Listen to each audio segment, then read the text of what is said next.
Use headphones for a better experience.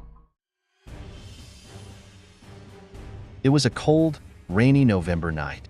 I was a college student, working odd jobs to pay my bills, when I got a call from a woman, let's call her Julia, offering good pay for one night as a babysitter.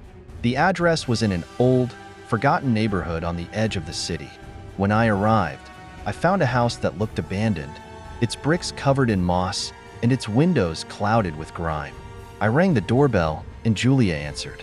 She was pale, in her 40s, with a strange smile that didn't seem entirely human. She led me upstairs to her daughter's room. As we walked up, each step creaked ominously.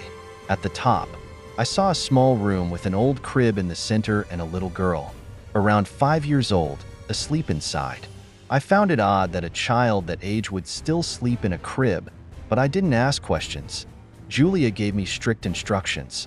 Stay in the room with the girl and, no matter what, do not leave. Then she left, saying she had things to take care of.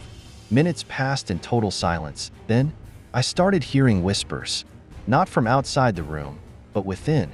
The little girl, Sophia, was talking in her sleep, murmuring strange words, almost like a prayer in a language I couldn't understand.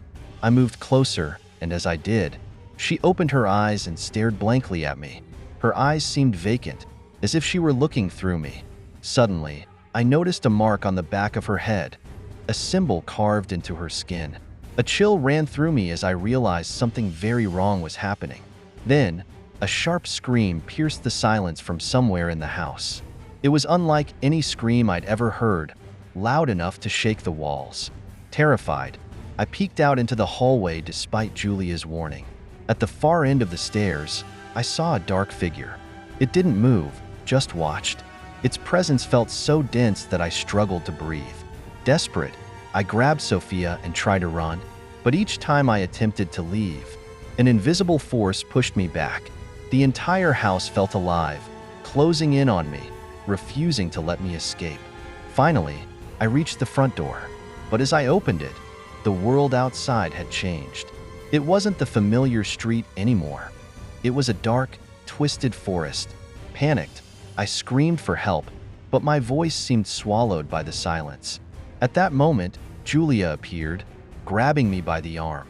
Her face was twisted, malevolent, as she whispered, "You should have stayed in the room. No one enters this house without consequences." I yanked myself free and ran until I couldn't hear her anymore. The next day, I tried to find the house again to report what had happened, but it was gone, as if it had never existed. Don't miss out on the scares. Go subscribe to the channel for terrifying stories, legend breakdowns, and more. Bell turn on notifications and experience horror like never before.